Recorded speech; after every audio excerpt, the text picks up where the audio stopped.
even in some of the singers, intentional that we casted non-singers for some of the roles who can sing naman. Yes. Not naman like me who cannot sing at all. Yes, but, in fact, all of the singers were singing well. There was yes, not but one... some of the male singers were intentionally casted just that they can sing. Not necessarily necessarily they are the excellent, the best male singers around. Yeah. Intentional din yun. Okay. Because I wanted it to have a feel of somebody who you can relate to, who can sing. You know, not everybody is a Pineda or a Pempenko, you know, for that matter.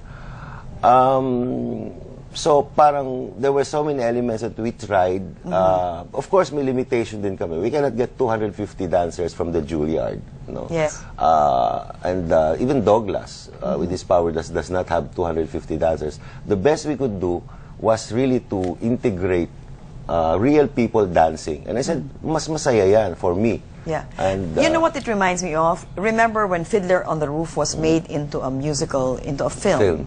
Right. Well, did you have that in mind as a template for what you were doing with Emir? Well, you know what? I don't remember Fiddler, except for the song. Yeah.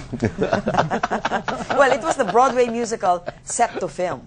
Yes, I That's know. what they I mean, did. I With saw Topol. some. Yes, I saw With some Topol. of the With Topol, footages, yes, yeah, that's pero right. I So you don't had no remember. pegs, sir? There were no pegs for you? No No. musicals that you... Of course, I've seen a lot of movie musicals lately, from Moulin Rouge to Chicago. That's to, right. Moulin Rouge is a more recent example. Even Sweeney Todd. Well, I've seen Sweeney Todd on Broadway. Pero ibig sabihin, I've seen all of this, but I could never put them in the context of a Filipino musical because we have our own limitations. We have our own music. We have our own expression. And yun na nga, yung when you integrate this into a movie, I wanted it basically to be something na parang Pinoy more than anything. Okay. I didn't want to fall into a trap of put a box of Broadway or American Hollywood musical. Yeah. Okay. Let's go back to the money and sets aspect of the movie. No? As a producer, you know that you have to have a return on your investment. Yes. How is it doing at the box office? Well, it's doing moderately well, but of course you would wish for bigger returns. But the Philippines is only one of the stepping stone to other markets like the international market. What are your plans for Emir? We plan to do it 3 ways. One is to forward it in certain countries, and one is the real international route with a real international distributor, and of course we want to go the international film festival route, and that's what we're planning as early as tomorrow or as late as tomorrow. To send the films out, the film out, to join the competition. To join different festivals. Okay. Depends, because some festivals really want virgin films. That What means does what's a virgin film? They premiere. never shown Never anywhere, Never shown even in before. your native country. But there is some na international premiere lang, not yet ever shown abroad, but shown in your native country. I see. I have a question. Yes.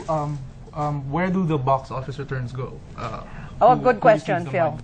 The box office returns go to a different film fund of the Film Development Council. At the moment, the Film Development Council has an existing film fund. But because it has certain restrictions, like it has to be commercially viable to apply for a film fund. But the new film fund, coming from the receipts of Emir, will have a more liberal terms so that more independent producers can avail of funding. Okay, but in this case, you chose Chito Roño, who is a mainstream movie director. When you say independent films, are you really opening up that fund Yes. to other producers as well? Well, the existing film fund has already funded several independent productions like Don Sol and Faces of Love and Bacal Boys. But it still had, the old film fund still had restrictions on the commercial viability.